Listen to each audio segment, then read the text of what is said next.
Plumber vs. Monkey, a game about stupid apes scalping a bunch of Toys to Life figures from a greedy company who created a highly rare and sought-after product due to their artificial scarcity. Huh. Life really imitates art, huh? Mario vs. Donkey Kong, despite having Donkey Kong in the title, is not a Donkey Kong game. It's not even one half a Donkey Kong game. It's not even 1/3 a Donkey Kong game. It's not even barely in it, okay? But damn does he look good. Butchers him as a character, though. Why does Donkey Kong care about stupid toys? Why is he the villain? That's Cranky. Cranky is the bad one. This isn't Donkey Kong. This is Donkey Honky. It is effectively a Mario puzzle platformer, and a quite good one at that. A remake of the 20-year-old Game Boy Advance game of the same name. The questions on my mind going into this were, does it hold up? How does it compare to the original? And does it replace the original? Swell questions that I'll be digging into for you. But to give an accurate comparison, I had to refamiliarize myself with the source. The source sauce. So not only did I go full completionist on the remake, but I trekked through a few of the worlds in the original as well, and I feel I'm equipped to compare. But to be honest, there's not a ton to say. Mario vs. Donkey Kong is a mostly faithful remake of the original 2004 game with some added bells and whistles, but also a few hairs trimmed off the ends. I can explain. So Mario vs. Donkey Kong comes equipped with your standard puzzle platforming levels, and to complete them, you gotta grab the 3 presents in each level before nabbing your level exclusive prize, the Mini Mario toy, and then earning a gold star. It's that simple, but that's the thing, it's not supposed to be. The game offers 2 standard modes, casual and classic is a lie. They lied, they are lying to you. And to me too! See, in the original, getting the gold star was a little more involved. Took a little more elbow grease, a little more mastery.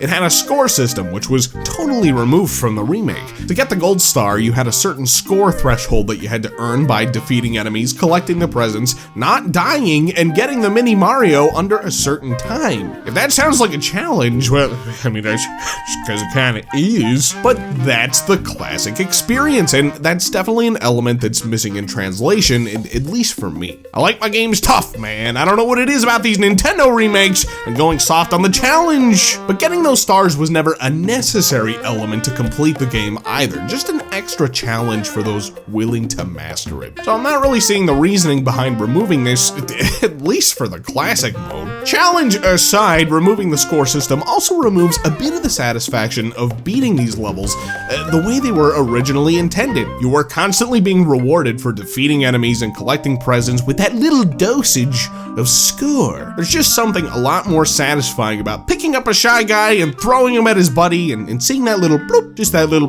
bloop. It's not in the new one, it's just not there. This? False. With that said, you know, despite it being my biggest gripe about the game, as I feel it takes away a bit of the replayability, it's far from a deal breaker. Instead, it really just puts the puzzle elements front and center as the game's primary focus, and it's what this game was always best at anyway. Everything is really fun and satisfying to complete. There wasn't a moment where I wanted to stop. Literally, I beat this game in a single sitting. I need help. Even the remake's new levels felt right at home here. If I didn't know they were new for this remake, I really wouldn't have suspected otherwise. They're really good. Complementing this remake quite nicely is Mario's updated controls, which could sometimes be a little in the original, just a little. Mario just feels really good to control here, very tight, I didn't feel like I was fighting to get him to do what I wanted. In the original, for some godforsaken reason, I struggled to get Mario to jump sometimes. Just the main goddamn gimmick of this entire fucking franchise, no big deal. I can't explain it. Sometimes I would hit the jump button and he just would not jump. It was like he stepped in gum and got stuck to the floor, or walked into a men's restroom. They also really nerfed fall damage, which was prevalent in the original, and I mean, it's fine with me. I wasn't ever thinking to myself, damn, really wish I broke my femur on that jump. To beef this remake up a bit more, they added a time attack mode. while I don't think it totally justifies trashing the score system, if anything it could have been a nice supplement to it, it is a welcomed addition to this remake. I had a lot of fun trying to conquer these levels with the added time constraint. 2 thumbs up. And God, how have I gone this long without talking about the presentation? This is a damn good looking game. Everything is lovingly recreated from the original, including the soundtrack, which is just, it's just, something about Mario and jazz, man, it just pairs together so well. Each level was a treat to my ears because, damn, that is one fine-ass soundtrack. Definitely a nice solid improvement over the crunchiness of the Game Boy Advance. Guys, I loved this game. This is a fantastically redone love letter to the original game, incredibly well polished and buttery smooth from start to finish. Even as I'm typing this, I'm craving more. I'll probably go and finish the original just to get my fixation out of the way. So to answer my questions from the beginning, does this game still hold up? I think that's a resounding absolutely. Honestly, I wish there were even more levels. I just couldn't get enough. How does it compare to the original? I think for the most part, it's a solid improvement. The updated controls and presentation alone make for an excellent game to revisit for fans of the original. Does it replace the original? If you'll allow me to get on my soapbox for a minute, this idea of remakes replacing the original games has never really sat right with me. I think it's great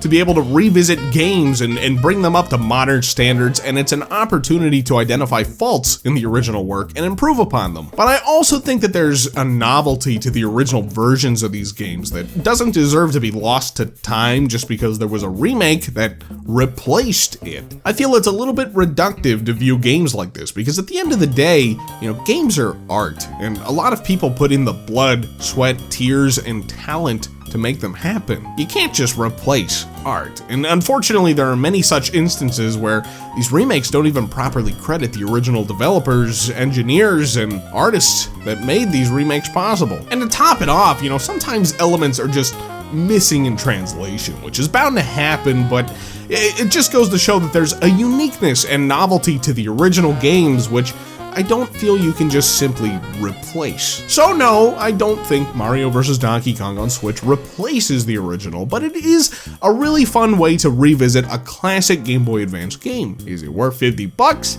Well, for my money, I'd say yeah, but that's also just me. I don't really know if I could recommend it to just anybody for 50 bucks. At the end of the day, it is a Game Boy game.